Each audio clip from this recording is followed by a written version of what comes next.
आगाज किया था जी हमने पढ़ने से शुरू में, और ऐसे हमने एक एनालिसिस देखा था कि क्या चीज़ें पढ़नी है। हमने कहा जी मैनेजरियल एनालिसिस में हम दो तरह से चीज़ें पढ़ रहे होंगे, एक इंटरनल एनालिसिस करना सीखेंगे और एक एक्सटर्नल एनालिसिस करना सीखेंगे। फिर हमने कहा कि अच्छा जी क्या टेक्निक्स यूज होंगी, तो यहाँ हमने एक समरी बनाई थी कि कौन कौन से मेथड हमने सीखने हैं। और अभी फिलहाल हम कहाँ से आगाज किया, हमने पेस्टल एनालिसिस की बेसिस से। बेसिकली पहले 6 चैप्टर के अंदर हम वो सारा कुछ पढ़ रहे हैं जिसको फिर हमने बाद में सिर्फ अप्लाई करना सीखना है। फिर हमने इकोनॉमिक साइकिल को जरा थोड़ा सा एक्सप्लेन किया था कि इकोनॉमी कैसे मूव कर रही होती है। इकोनॉमी के अंदर पीक्स आती रहती हैं, फिर ट्रफ आता रहता है, फिर बूम आता रहता है, रिसेशन आता रहता है, और ये साइकिल इसी तरह से चलता रहता है। हम सीखना ये चाह रहे हैं कि क्या इनमें से किसी चीज को गवर्नमेंट लेवल पर इंटरवीन किया जा सकता है, या अगर ये सब कुछ हो रहा है तो एज अ बिजनेसमैन मैंने पॉलिसीज क्या इख्तियार करनी है, इनको काउंटर कैसे करना है। ये ओवरऑल खुलासा है हमारे इस सारे सब्जेक्ट की स्टडी का जो हम पढ़ रहे हैं। फिर हमने इकोनॉमिक एनवायरनमेंट को डिफाइन किया। हमने कहा जी माइक्रो इकोनॉमिक्स से क्या मुराद है, मैक्रो से क्या मुराद है। और फिर हमने कहा कि ये चीजें ऐसे याद करने की जरूरत नहीं है, बल्कि हमें पता चल जाए, सिर्फ इतनी सी बात पता चल जाए, जब वो सिनेरियो बेस में हमारे से बात करेगा तो पता चले कि ये माइक्रो इकोनॉमिक्स का जिक्र हो रहा है, ये इम्पैक्ट माइक्रो है या कि मैक्रो है। इसके ऊपर हमने थोड़ी सी बात करनी थी। फिर हमने कहा इकोनॉमिक इंडिकेटर क्या है। हमने कहा कि इकोनॉमिक इंडिकेटर का मतलब है जो की स्टेट्स ऑफ द इकोनॉमी है, इकोनॉमी की जो मेन फिगर्स हैं वो क्या शो कर रही है, उन्हें हम कह रहे हैं ये की इंडिकेटर्स हो सकते हैं। उसमें हमने कहा कि कुछ इंडिकेटर हैं जो कि लीडिंग इंडिकेटर हैं, और कुछ इंडिकेटर हैं जो कि लैगिंग इंडिकेटर हैं, और कुछ इंडिकेटर हैं जो कि कोइंसिडेंस इंडिकेटर है। अब हमें यह समझना है कि जब भी किसी कंट्री के अंदर, जब भी बिजनेस के अंदर, एनवायरमेंट के अंदर अनसर्टेनिटी आ जाएगी तो पता चलेगा जो हमारा इकोनॉमिक साइकिल है ना, वो जहां भी खड़ा था वहां से डिस्टर्ब होना शुरू हो जाएगा, उसके इंपैक्ट आने शुरू हो जाएंगे। यहां हम यही समझ रहे हैं कि कौन से वो इंपैक्ट हैं जो बिल्कुल शुरू में आएंगे, या बल्कि कोई अनरेस्ट क्रिएट होने से भी पहले आ जाएंगे, ठीक है ना। और कुछ होंगे जो अनरेस्ट क्रिएट होगा, या कोई भी पॉजिटिव या नेगेटिव कोई भी इंपैक्ट होगा, वो इंपैक्ट हो जाएगा, ट्रांसलेट हो जाएगा, फिर आफ्टर इफेक्ट्स के तौर पर आएंगे। मतलब हम अज्यूम करते हैं, हम कहते हैं एक बहुत अच्छी गवर्नमेंट आ गई, उसने बहुत जबरदस्त तरीके से इकोनॉमी को टेकअप किया। अब इमीडिएटली तो चीजें नहीं चेंज हो जाएंगी, कुछ टाइम लगेगा। तो पता चले अगर मुल्क की एक्सपोर्ट्स इंक्रीज हो गई हैं तो ये इमीडिएटली नहीं हो सकता कि कोई शख्स आ जाए और जी देखा जी कल से आप एक्सपोर्ट मेरी बढ़ गई है। इसका मतलब है मुल्क की एक्सपोर्ट बढ़ने कौन सा इंडिकेटर होगा, लैगिंग इंडिकेटर हो सकता है, लीडिंग नहीं हो सकता। लेकिन interest rate, dollar to rupee parity, इस तरह की चीजें ये लीडिंग इंडिकेटर हो सकते हैं। स्टॉक एक्सचेंज ये लीडिंग इंडिकेटर हो सकता है। आप मुल्क में जब भी देखेंगे कि कोई अनरेस्ट आ रहा है तो सबसे पहले स्टॉक एक्सचेंज क्रैश होगी, या कोई पॉजिटिव न्यूज जनरेट हो रही है, हुई नहीं है, जनरेट हो रही है र्यूमर्स के ऊपर, स्टॉक एक्सचेंज पहले बिहेव करेगी क्या जी पॉजिटिव हो गया काम। तो यही बात हम यहां पढ़ रहे थे। अब इनमें फिर वही बात है कि इन सबको ऐसे याद रखना जरूरी नहीं है, बल्कि हमने देखना है कि जब गिवन सिनेरियो के अंदर कोई बात हो रही है तो हमें पता चले कि ये कौन सी टाइप के इंडिकेटर का जिक्र हो रहा है। ये सारा काम हमने कर लिया था जी। अंडरस्टैंडिंग आपने यहां से एक बेटर क्रिएट करनी है।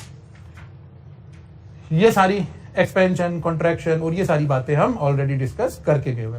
इकोनॉमिक साइकिल को हमने डिस्कस कर लिया था। फिर स्टॉक मार्केट और उसके इंडेक्सेस का हमने जिक्र कर लिया था कि स्टॉक मार्केट में किस तरह के इंडेक्स होंगे, मार्केट कैपिटलाइजेशन से क्या मुराद है, और कैपिटलाइजेशन में फिर हमने इस नंबर ऑफ शेयर को स्टडी किया था कि ये नंबर ऑफ शेयर हमने कौन से वाला लेना है। फिर हमने इंडेक्स का जिक्र किया। हमने कहा स्टॉक मार्केट को नापने का जो इंडेक्स है वो कितनी तरह के हो सकते हैं।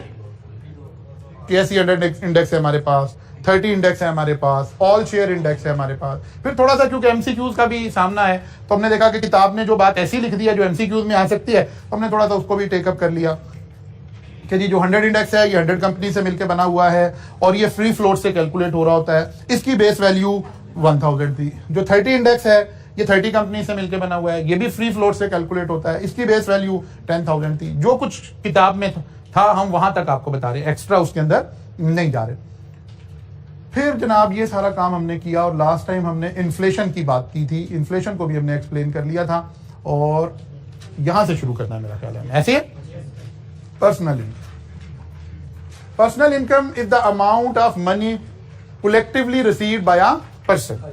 एक शख्स जो कलेक्टिवली अमाउंट रिसीव करता है दैट इज पर्सनल इनकम। अब यहां रेफरेंस कलेक्टिवली का मतलब है जैसे आप इनकम टैक्स पढ़कर आए हैं हमने वहां हेड्स ऑफ इनकम का जिक्र किया था।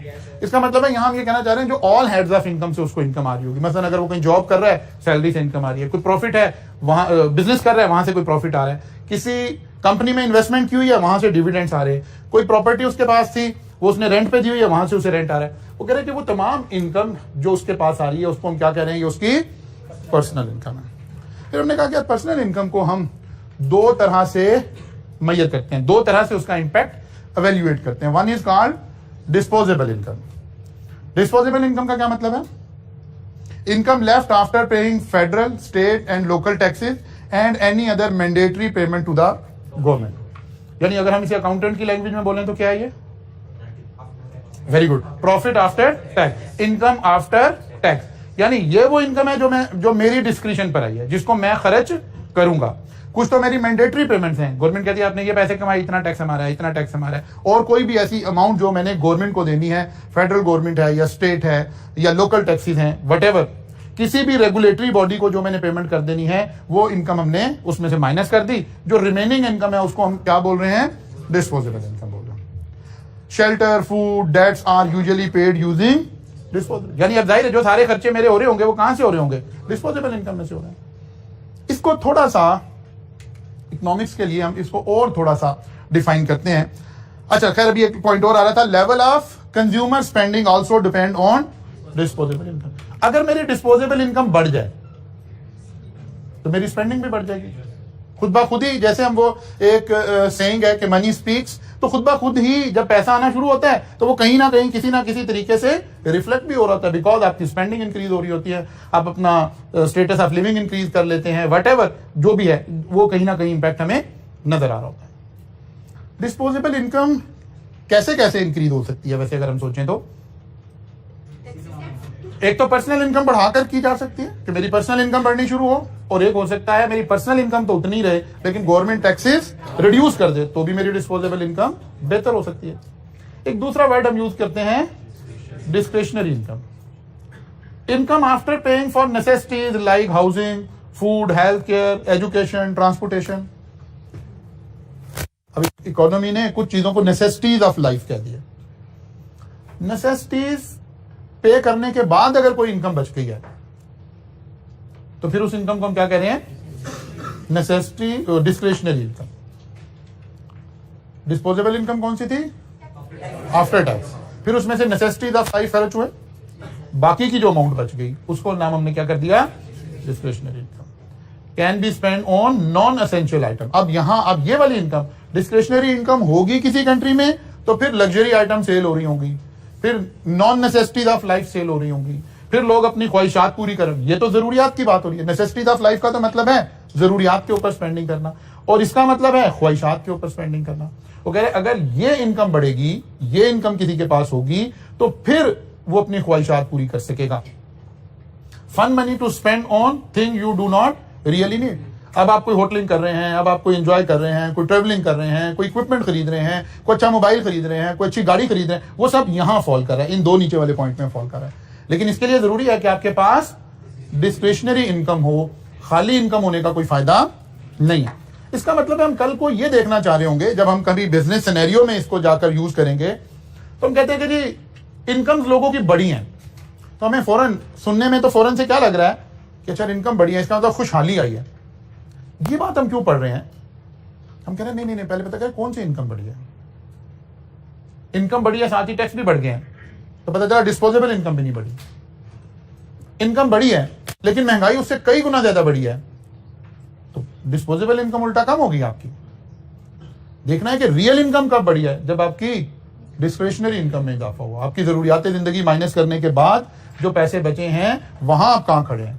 इसलिए ये दो बातें थोड़ी सी लिंक कर रहे हैं कि जब हम किसी मुल्क की किसी सिचुएशन को वैल्यूएट करेंगे तो फिर देखना होगा कि कौन से वाली इनकम हमारी बढ़ रही है। जी जी, आफ्टर टैक्स के बाद फर्दर आगे चले, यानी उस डिस्पोजेबल इनकम में से नेसेसिटीज भी माइनस कर दी। आफ्टर टैक्स तो हो ही गया, असल में आफ्टर बिफोर टैक्स वाली तो मेरी इनकम ही नहीं है ना, वो तो बस टैक्स की कैलकुलेशन के लिए मेरी इनकम आई है, अदरवाइज वो पैसे तो मेरे पास आए नहीं है। तो पहले उसमें से नेसेसिटीज माइनस की, ठीक है, तो फिर बाकी क्या बच गया? डिस्क्रिशनरी। पहले टैक्स माइनस किया, जो कुछ मैंने कमाया साल में उसमें से टैक्स माइनस किया, ये मेरी डिस्पोजेबल इनकम आ गई। डिस्पोजेबल का मतलब है ये वो इनकम है जो मैं खर्च कर सकता हूं, इसीलिए लफ्ज यहां डिस्पोजेबल आ रहा है, विच आई कैन स्पेंड। मसलन एक शख्स ने एक साल में 2 करोड़ रुपया कमाया और 20 लाख रुपया टैक्स दिया, तो जब उसने 2 करोड़ कमाया तो 2 करोड़ उसकी डिस्पोजेबल इनकम नहीं है। उसके बाद घर में जो रिसीव हुआ है वो तो 1 करोड़ 80 लाख रुपया आया है। अब हम कह रहे हैं 1 करोड़ 80 लाख डिस्पोजेबल इनकम है, इसमें से उसने अपनी नेसेसिटीज खर्च की, फर्ज किया 80 लाख रुपया उसकी नेसेसिटीज पे खर्च हो गए। अब 1 करोड़ रुपया उसका कहां गया?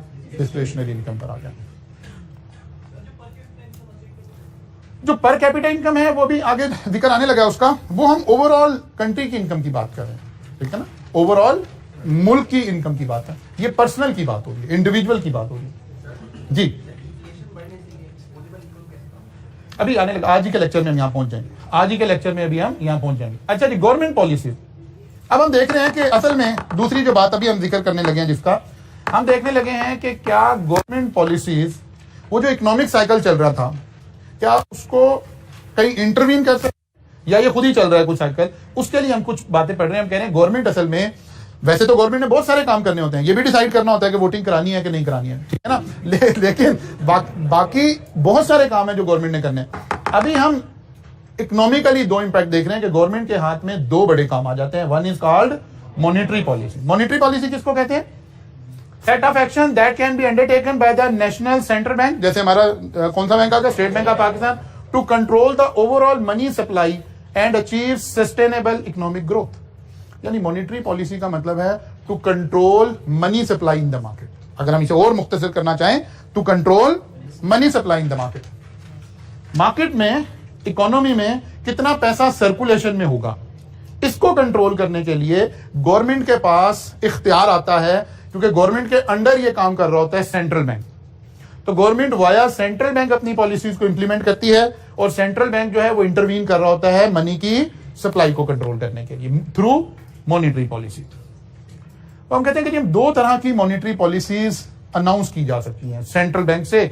One is called expansionary and other is called contractionary, ठीक है ना। या इसको हम कहते हैं कि आपने अक्सर अब ये खबर आप सुना करेंगे, जैसे जैसे आपका टेस्ट डेवलप होगा तो आप कहेंगे जी सेंट्रल बैंक ने मॉनेटरी पॉलिसी को टाइट कर दिया या लूज कर दिया, ईज कर दिया। ये 2 लफ्ज इसके ऑल्टरनेटिव इस्तेमाल हो रहे होते हैं।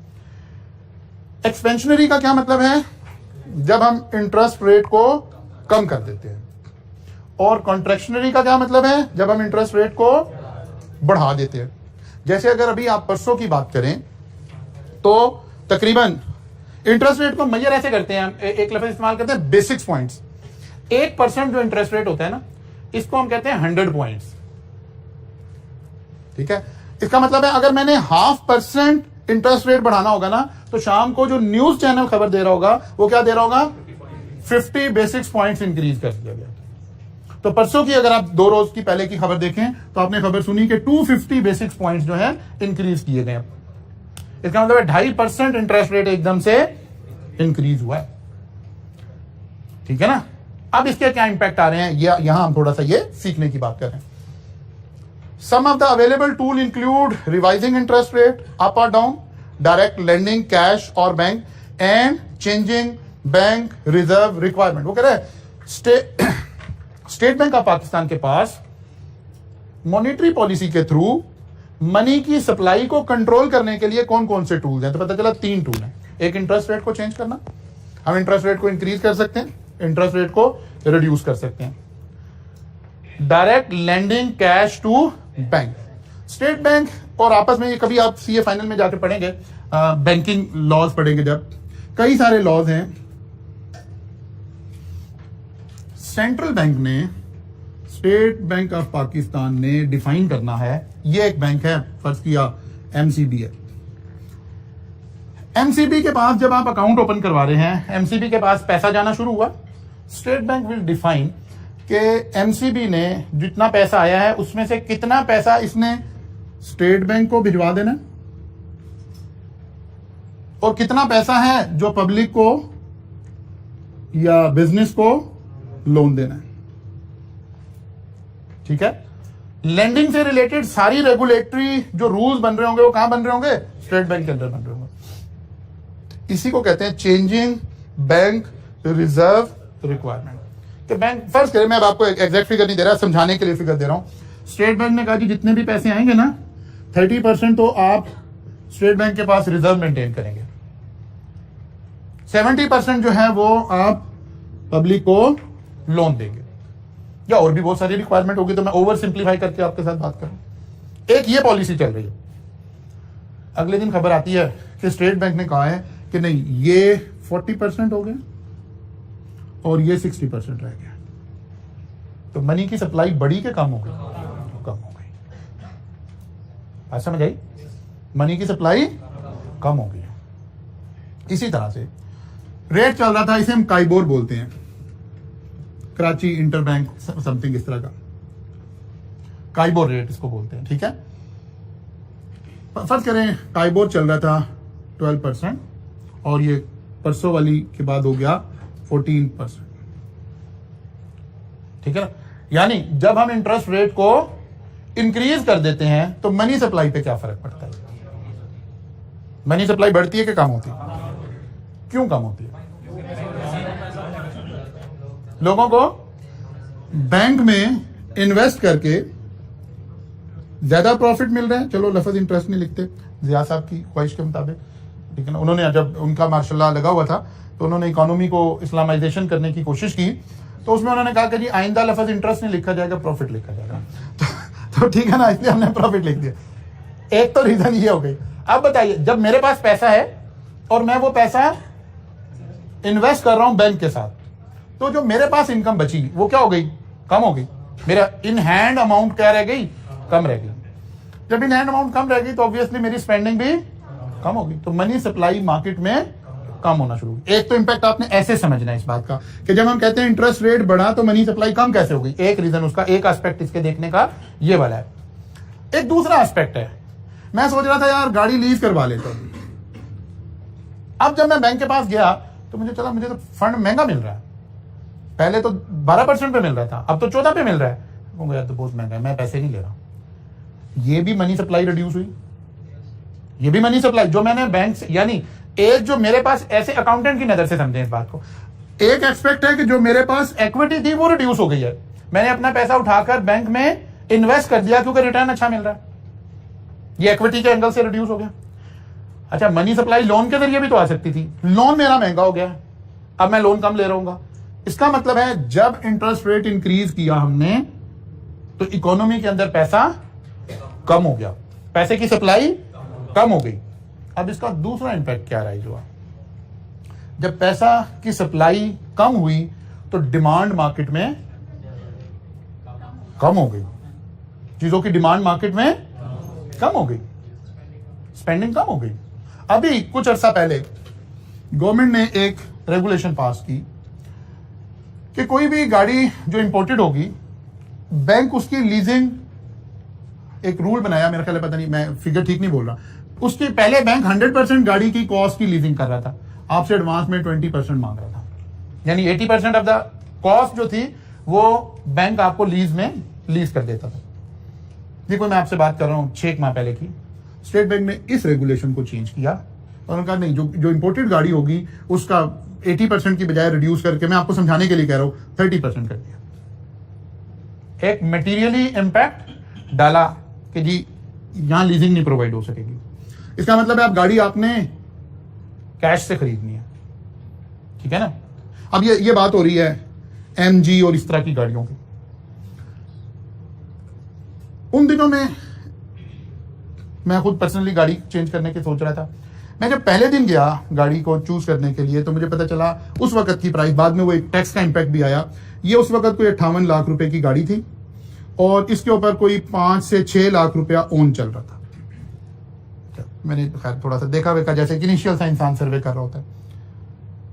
नेक्स्ट डे मैं गया तो पता चला ओन 5 लाख है, 6 नहीं है, 5 हो गया। यार ये एक दिन में 1 लाख रुपया ओन नीचे क्यों आ गया? मैं अभी ये वाली रेगुलेशन की चेंज से इन टच नहीं था। अगले 3 से 4 दिनों के अंदर पता चला कि गाड़ी की कीमत 58 लाख रुपया है, आपको 56 लाख की दे देंगे। गवर्नमेंट की पॉलिसी बराह रास्त अफेक्ट कर रही है बिजनेस की हर चीज को, बिकॉज सारा काम लीजिंग से चल रहा है। ये महंगी गाड़ियां ज्यादातर लोग कैसे खरीद रहे हैं? लीज पर खरीद रहे हैं। अब जब लीजिंग पर आपको पैसे कम मिलने शुरू हो गए तो उसकी डिमांड एंड सप्लाई फौरन मुतासिर हो गई, प्राइसेस क्या होना शुरू हो गई? डाउन होना शुरू हो गई। इससे समझें पूरी इकोनॉमी के सर्कल को कि जब गवर्नमेंट इंटरेस्ट रेट बढ़ाती है तो बजाहिर इंटरेस्ट रेट के महंगा होने से हमें इंपैक्ट नजर आ रहा होता है कि इन्फ्लेशन इंक्रीज होगी, लेकिन ये इसका सही साइड नहीं है, बल्कि इन्फ्लेशन डिक्रीज होना शुरू हो जाती है बिकॉज डिमांड एंड सप्लाई की वजह से। मनी की सप्लाई रिड्यूस होती है जिसकी वजह से चीजों की डिमांड कम होती है, और वो वाला डिमांड एंड सप्लाई का फिनोमिना जो है प्राइसेस को थोड़ा सा कंट्रोल करने में हमें हेल्प कर देता है। जी आप क्या पूछ रहे हैं? ठीक है ना, वो डिमांड एंड सप्लाई का जो इंपैक्ट है वो प्राइसेस को कंट्रोल करना शुरू कर देता है। अब हमें असल में एग्जाम में गिवन सिनेरियो में से ये चीज निकालनी है, हमें रटा लगाकर ये नहीं याद करना। जब वो हमें देगा ना कि एवेल्युएट करें, पेस्टल को एवेल्युएट करें कि जी सेंट्रल बैंक ने ये पॉलिसी बना दी है, तो साथ उसने हमें कहा होगा कि जी आप किसी कार मैन्युफैक्चरर का एनालिसिस कर रहे होंगे। अब हमने इस पॉलिसी को उठाकर वहां लिंक करना होगा कि इसका गाड़ी की मार्केट पर क्या इंपैक्ट आएगा। बात समझ आ रही है? तो असल में हम ये चीजें समझने की कोशिश कर रहे हैं। मैं बार बार कह रहा हूं, हमारा topic a little bit government policies, politics और इसके साथ जुड़ा हुआ टॉपिक है, ठीक है ना। इसलिए हमें बार बार जहन को खोलने की बातें करनी है, दिमाग को खोलने की बातें करनी है, सोचने की सलाहियत पैदा करनी है अपने अंदर, फिर हम इस तरह के सवालों को अप्रोच कर सकेंगे, फिर हम इनको सॉल्व कर सकेंगे। तो मॉनेटरी पॉलिसी में पता चला गवर्नमेंट के पास 3 इख्तियार आ जाते हैं। नंबर 1, बराह रास्त इंटरेस्ट रेट को चेंज करे। इंटरेस्ट रेट को चेंज ना करे, सिर्फ बैंक रिजर्व रिक्वायरमेंट को चेंज कर दे, या स्टेट बैंक है किसी खास सेक्टर में फाइनेंसिंग को इंटरवीन करे, जो मैंने आपको गाड़ी के एग्जांपल दी। अब हमें देखना है हम किसकी बात कर रहे हैं। जब हम रिजर्व रिक्वायरमेंट की चेंज की बात करेंगे या जब हम इंटरेस्ट रेट के इंक्रीज या डिक्रीज की बात करेंगे, तो ये कौन सा फैक्टर कहलाएगा, माइक्रो या मैक्रो? मैक्रो मींस सब लोग अफेक्ट होंगे, ठीक है ना। लेकिन जब स्टेट बैंक रूल ये बनाए कि गाड़ियों की फाइनेंसिंग में, और उसमें भी इंपोर्टेड गाड़ियों की फाइनेंसिंग में ये रूल आ गया, तो ये माइक्रो आ गया। हम इसलिए पढ़ रहे हैं ये सारी चीजें। माइक्रो की डेफिनेशन लिख लिख कर वहां हमने कुछ नहीं बताना, हमने एनालिसिस करना है गिवन सिनेरियो में देखकर। ये रटा भी नहीं लगाया जा सकता। कुछ टीचर्स ऐसे कोशिश करते हैं कि ये याद करवा दें कि इंटरेस्ट रेट में चेंज कौन सा इंपैक्ट है, माइक्रो के मैक्रो। मैं अभी आपको बता रहा हूं, ये देखें, ये माइक्रो बन गया, ये मैक्रो नहीं बना। दिमाग से सोचना पड़ेगा, अकल से सोचना पड़ेगा कि उस सिनेरियो में जो चेंज आई है वो सबको अफेक्ट करेगी या कि एक व्यवस्था करेगी। जी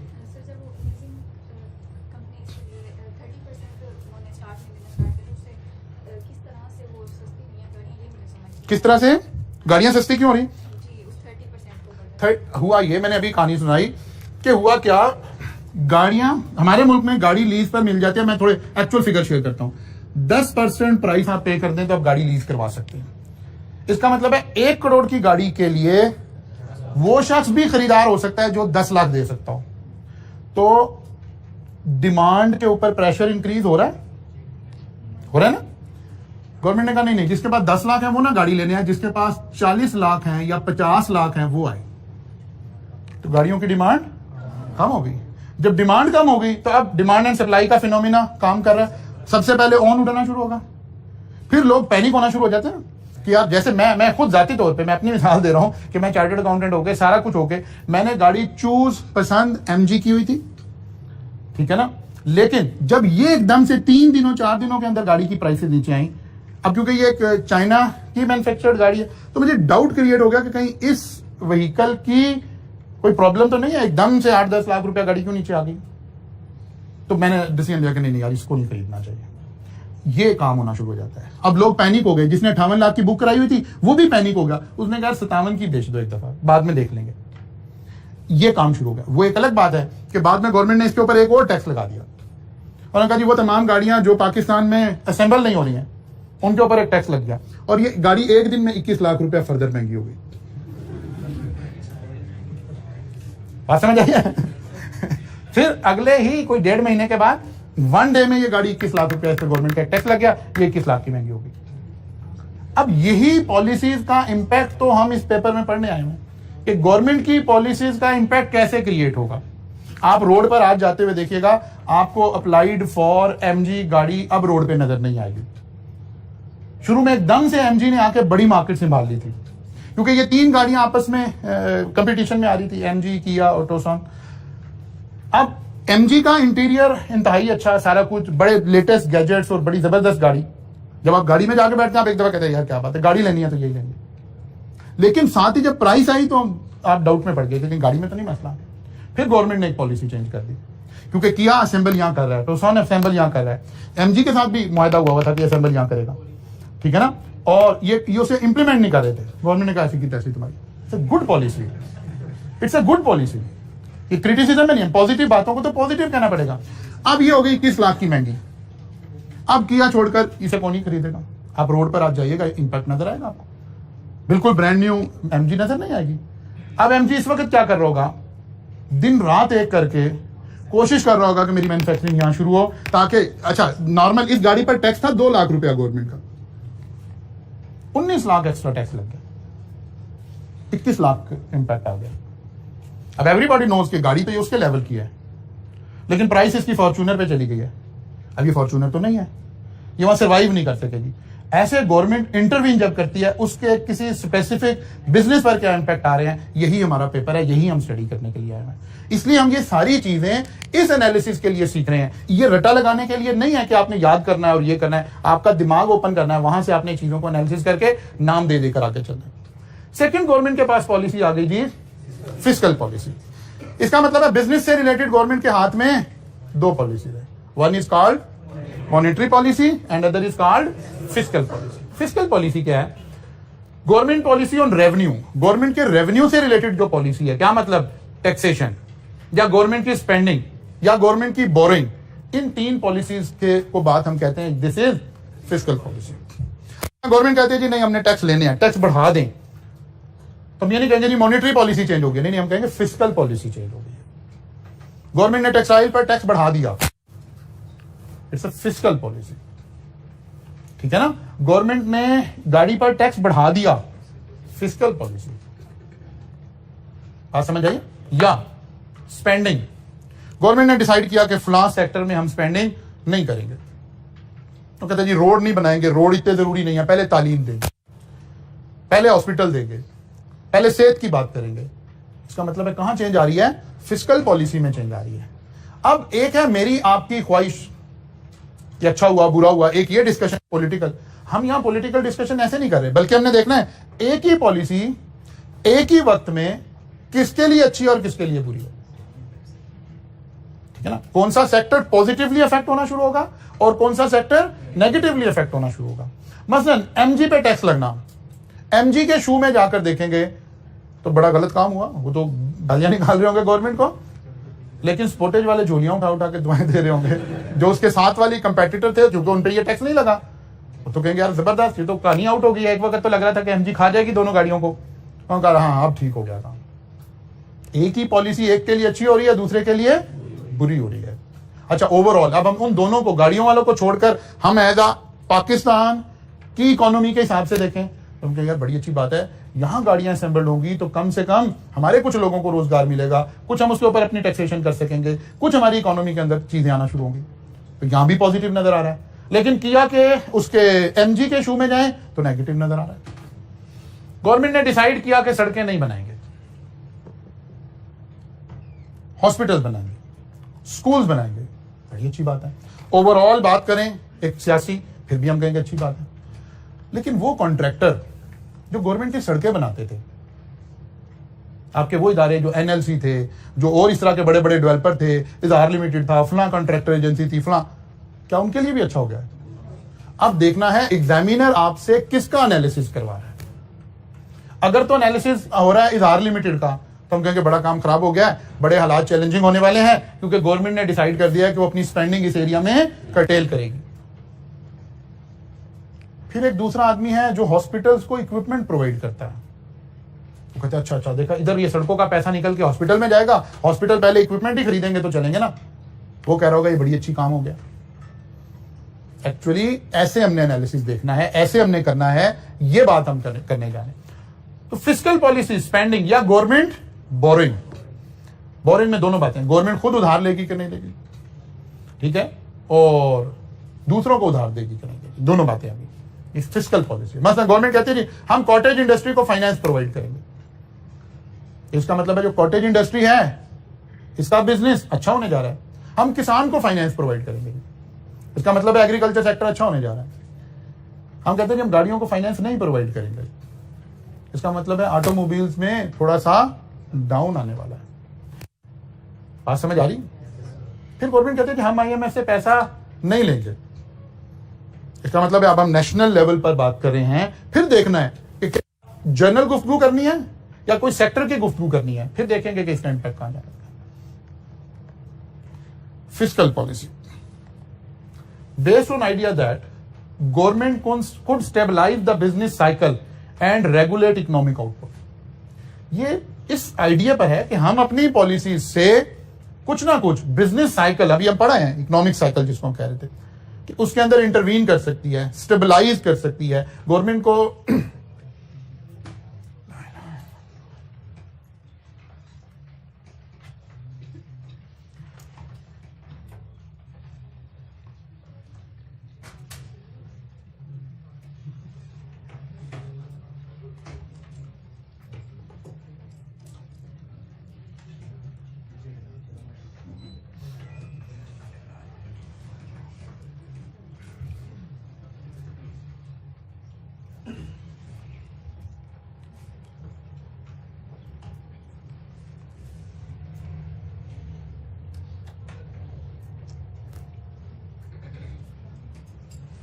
हैदर आज तो तुम बड़ी स्पीड है हो, हाँ?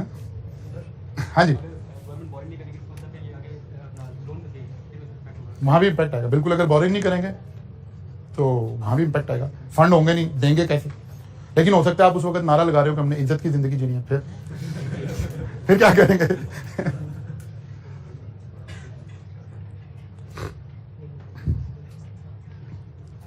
कर दो यार, सिस्टम ऑन हो गया।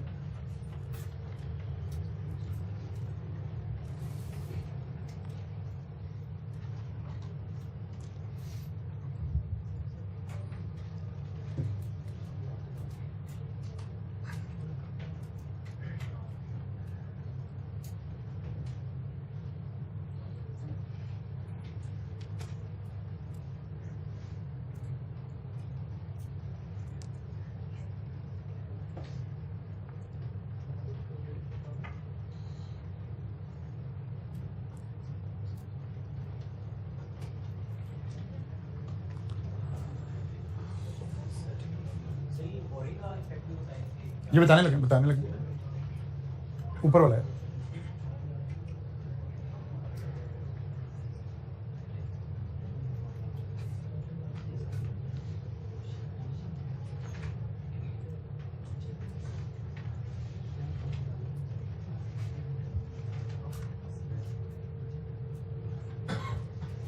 बस 20 कर दो।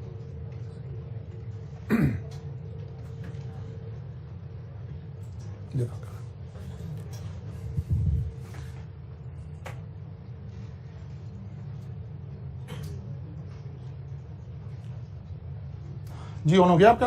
अच्छा जी, हम कह रहे हैं कि गवर्नमेंट जो है वो बोरिंग का इंपैक्ट क्या आएगा। अगर गवर्नमेंट अपनी बोरिंग रिड्यूस करेगी तो इसका एक इमीडिएट इंपैक्ट क्या आएगा? गवर्नमेंट के पास खुद फंड नहीं होंगे। जब फंड नहीं होंगे इसका मतलब है गवर्नमेंट अपनी स्पेंडिंग कंट्रोल कर रही होगी ऑब्वियसली। तो वो तमाम एस्पेक्ट जहां पे हम स्पेंडिंग से बेनिफिट में जा रहे थे उन बिजनेसेस के ऊपर नेगेटिव इंपैक्ट आ रहा होगा। हाँ, ओवरऑल इकोनॉमी के ऊपर थोड़ा सा पॉजिटिव इंपैक्ट क्रिएट हो सकता है अगर बोरिंग हम रियली रिड्यूस कर रहे हो तो। लेकिन अगर आपकी इकोनॉमी के अंदर बोरिंग नीड है और आप टाइमली बोरिंग नहीं करेंगे तो ये एक्सपेरिमेंट भी अभी हमने कोई 3 साल पहले करके देखा, जब असद उमर साहब आए और उन्होंने आकर टाइमली निगोशिएट नहीं किया IMF के साथ और वो जस्ट जब डिले किया तो रिस्क फैक्टर इंक्रीज हो गया, हमें हाईली अनफेवरेबल ग्राउंड्स के ऊपर फिर स्पेंडिंग वो लेनी पड़ी, बोरिंग लेनी पड़ी, फिर इस तरह के इंपैक्ट क्रिएट होने शुरू हो जाएंगे। तो बोरिंग के भी जाहिर है दोनों इफेक्ट आएंगे, पॉजिटिव भी आएगा नेगेटिव भी आएगा। अगर आप बोरिंग करके कोई एसेट्स क्रिएट कर रहे हैं और ऐसे एसेट्स क्रिएट कर रहे हैं जो फ्यूचर में इकोनॉमिक बेनिफिट क्रिएट कर सकते हैं तो ये एक अच्छी बोरिंग कहला सकती है।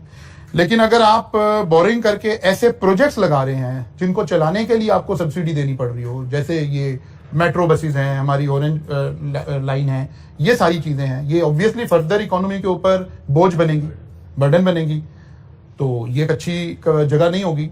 लेकिन अगर आप बोरिंग करके इंडस्ट्री लगा रहे हैं, कोई अपनी एक्सपोर्ट को बूस्ट कर रहे हैं, कोई अपने टर्मिनल्स बना रहे हैं, जैसे गवादर को हम बिल्ड कर रहे थे, या जैसे सी पैक का काम हो रहा है, अगर इस तरह के काम हो रहे हैं तो वो बोरिंग बड़ी अच्छी बात है।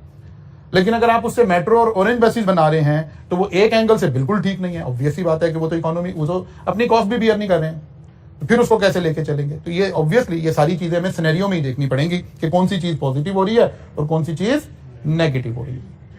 ड्यूरिंग अ रिसेशन गवर्नमेंट में employ expansionary fiscal policy by lowering the tax rate to increase aggregate demand and fuel economic growth. अभी आपने देखा कोविड के अंदर, आपने देखा कि क्या किया, फिस्कल पॉलिसी ने सारा रोल प्ले किया।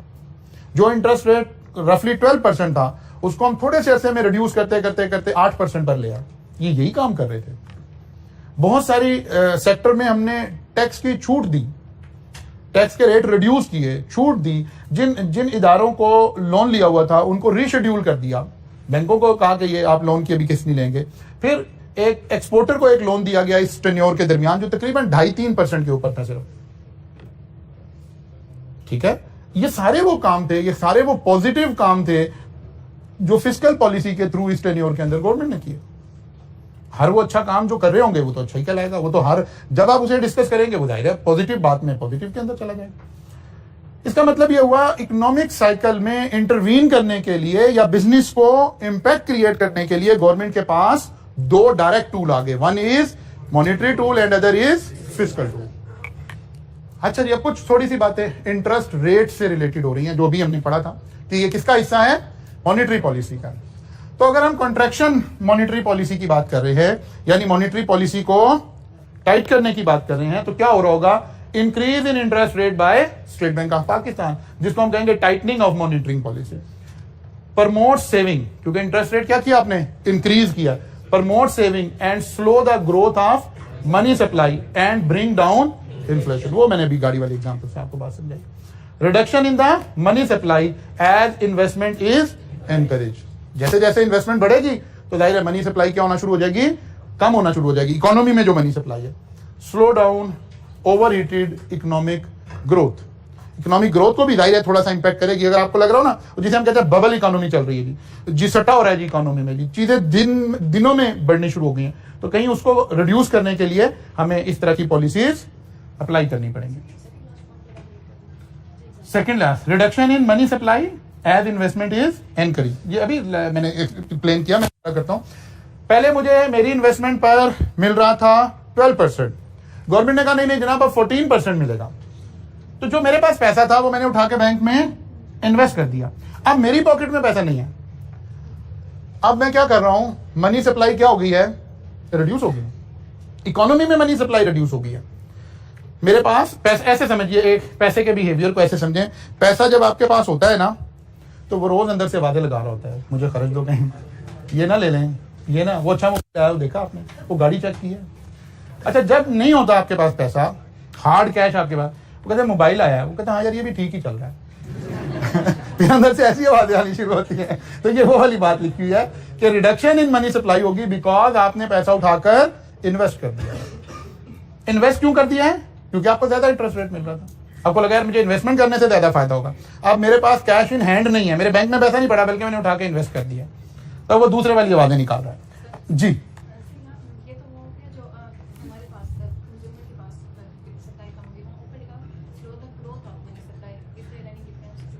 जी ये बातों को रिपीट किया जा रहा है, ठीक है ना। आप कौन से पॉइंट की बात करें, इसकी, हाँ यानी मनी सप्लाई की जो ग्रोथ हो रही थी ना, यानी पहले आप ऐसे कहें कि इकोनॉमी के अंदर, अब हम कोई एक ऐसी फिगर बोल देते हैं कि 20 बिलियन इकोनॉमी में मौजूद थे, जिससे लोग बाइंग सेलिंग कर रहे थे, गाड़ियां खरीद रहे थे, मोबाइल खरीद रहे थे, लैपटॉप खरीद रहे थे। गवर्नमेंट ने इंटरेस्ट रेट बढ़ाया, पता चला लोगों ने उठा के इधर पैसा लगा दिया, अब जो इकोनॉमी में पैसा है ना वो 12 बिलियन रह गया। तो इकोनॉमी की पैसे की जो ग्रोथ चल रही थी वो क्या हो गई है, रिड्यूस हो गई है, स्लो डाउन हो गई है। पीछे हमें नजर आ रहा था कि जी पैसा पहले 15 बिलियन था, फिर 16 हो गया, फिर 18 हो गया, ग्रोथ आ रही थी। इंटरेस्ट रेट बढ़ा के हमने इसको रिवर्स किया, या कम से कम इंक्रीज के रेट को रिड्यूस किया ताकि इन्फ्लेशन का इंपैक्ट क्या हो जाए, थोड़ा सा रिड्यूस हो जाए। मसलन अगर आप हाउसिंग सेक्टर की बात करें, सिर्फ एक हाउसिंग सेक्टर की बात करें, तो स्टील की जो प्राइसेस थी वो just 1 year before, exactly 1 year before, ये कोई 1,15,000 रुपया पर टन चल रहा था, जो आज 2,30,000 से ज्यादा हो गया हुआ है। सीमेंट की जो बोरी चल रही थी, सीमेंट का जो बैग चल रहा था 540-530 का चल रहा था, जो 1,000 समथिंग का चल रहा है। 1 साल की इन्फ्लेशन का जिक्र हो रहा है,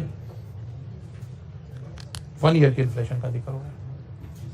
अब ये जो इसको हम कह रहे हैं ओवर हीटेड ग्रोथ, अगर गवर्नमेंट चाहती है कि इसमें इंटरवीन करे तो गवर्नमेंट के पास क्या ऑप्शन है, ये बात हम देख रहे हैं। जी सर, मेरे पास पैसा आया, शुक्र अदा करो अगर आया तो जी जी मेरे पास पैसा आया तो मैंने बिजनेस लगाया, तो मैंने देखा कि मुझे बैंक से इंटरेस्ट रेट 14% मिल रहा है, तो वो मैंने बिजनेस नहीं किया, तो मैंने बैंक में लगा दिया पैसा, तो इन्वेस्टमेंट इधर तो मैंने डिस्करेज कर दी है जो मैंने बिजनेस करना था। हाँ, उधर बिल्कुल ठीक है। ये भी एक एस्पेक्ट है इसका देखने का कि ये इन्वेस्टमेंट बैंक्स में गई है, बिजनेस में नहीं गई है। अगर हम चाहते हैं कि बिजनेस ग्रोथ करे, बिजनेस में ग्रोथ आए, तो फिर इंटरेस्ट रेट रिड्यूस करना पड़ेगा, ताकि मुझे पता दो 3 चीजें बल्कि मुझे कंट्रोल करनी पड़ेंगी अगर हम चाहते हैं कि इकोनॉमी में रियल वाली ग्रोथ आ रही हो। ठीक है, सबसे पहले मुझे प्रॉपर्टी में जो गेन आ रहा है इसको कंट्रोल करने की जरूरत है। कि मैं समझता हूं यार एक छोटा सा 1 करोड़ रुपए से जो बिजनेस होना है उसने जितना मुझे प्रॉफिट देना है, मैं अगर एक प्लॉट खरीद लूं 1 करोड़ रुपए का तो ये मुझे ज्यादा बिजनेस प्रॉफिट दे रहा है। इसका मतलब है मैं बिजनेस शुरू नहीं करूंगा। इसका मतलब है जो प्रॉपर्टी में ग्रोथ आ रही है ये भी बिजनेस के रास्ते में हैंडल है। तो फिर सर ये जो इन्वेस्टमेंट है इसे करिए बैंक पॉइंट ऑफ व्यू ये बैंक पॉइंट ऑफ व्यू से, इंटरेस्ट रेट बढ़ने से जो इन्वेस्टमेंट हो रही है बैंक के पॉइंट ऑफ व्यू से हो रही है। इन्वेस्टमेंट इन बिजनेस की जिक्र नहीं हो रहा, ठीक है ना। इन्वेस्टमेंट इन बिजनेस, वो तो हम कहेंगे बिजनेस में ग्रोथ आएगी, ये बिजनेस में ग्रोथ नहीं आ रही है, इन्वेस्टमेंट में ग्रोथ आ रही है। अच्छा जी अब हम डिक्रीज की बात करते हैं। Decrease in interest rate by state bank of, तो ईजिंग मनी मॉनिटरी पॉलिसीज को हम कहेंगे। लीड कंज्यूमर टू बारो मोर, मुझे पैसा सस्ता मिलना शुरू हो गया। मैंने देखा पहले लीजिंग 16-17% पे हो रही थी, कोविड के अंदर नजर आ गया तो 11% पे होना शुरू होगी, तो कुछ लोग ज्यादा लीज करवाना शुरू कर देंगे। Increase the money supply as savings are discourage, promote spending money, पैसा आपके पास होगा, पैसा पास होगा तो वो फिर अंदर से वही वाली आवाजें निकालेगा जो मैंने भी आपको बताया। ठीक है जी, तो इसको सारे को देख लेंगे, ये उसका बिल्कुल रिवर्सल साइड है। कल इंशाल्लाह ताला यहां से फर्दर आगे चलेंगे।